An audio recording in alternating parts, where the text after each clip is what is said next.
சென்னை கொருக்குப்பேட்டை தண்டையார்பேட்டையில் எம்ஜிஆரின் 107வது பிறந்த நாளை முன்னிட்டு வடசென்னை வடக்கு கிழக்கு மாவட்ட கழக செயலாளர் RS ராஜேஷ் நலத்திட்ட உதவிகளை வழங்கினார். புரட்சித் தலைவர் எம்ஜிஆரின் 107வது பிறந்த நாளை முன்னிட்டு RK நகர் தொகுதிக்கு உட்பட்ட கொருக்குப்பேட்டை மணலி சாலையில் உள்ள சந்திரசேகர் நகர், அன்னை சத்யா நகர், எம்ஜிஆர் நகர் பகுதியில் பகுதி செயலாளர் நித்யானந்தம், பகுதி துணை செயலாளர் சுயம்பு ஆகியோரது முன்னிலையில் 2000 ஏழை எளிய குடும்பங்களுக்கு 43வது மத்திய வட்ட செயலாளர் மகேந்திரன் முன்னிலையில் தண்டையார் நகர், வரதராஜன் தெரு, BBM தெரு, தாண்டவராயன் தெரு ஆகிய பகுதிகளில் உள்ள 1200 குடும்பங்களுக்கும் அரிசி, சர்க்கரை, வெல்லம் உள்ளிட்ட மளிகை பொருட்கள் அடங்கிய பெட்டகங்களை வடசென்னை வடக்கு கிழக்கு மாவட்ட கழக செயலாளர் RS ராஜேஷ் வழங்கினார். அப்போது அப்பகுதி மக்களிடையே பேசிய மாவட்ட செயலாளர் RS ராஜேஷ், கடந்த மாதம் 31ஆம் தேதி RK நகரில் கழக பொதுச் செயலாளரின் சிறப்புரையை கேட்க மக்கள் அலைக்கடல் என திரண்டு வந்தனர். அவரின் பேச்சை கேட்க வந்த பொதுமக்களும் ஆதரவுடன் வரவேற்று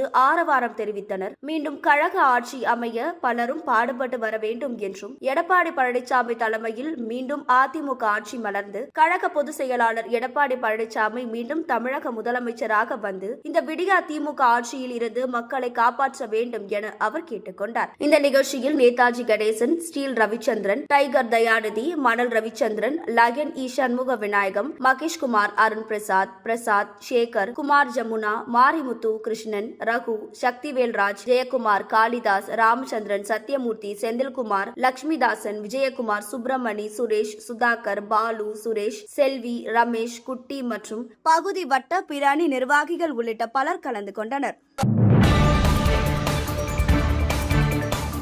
செய்திகளை உடனுக்குடன் தெரிந்து கொள்ள நமது அம்மா இணையதள தொலைக்காட்சியை சப்ஸ்கிரைப் செய்து அருகில் உள்ள பெல் ஐகானை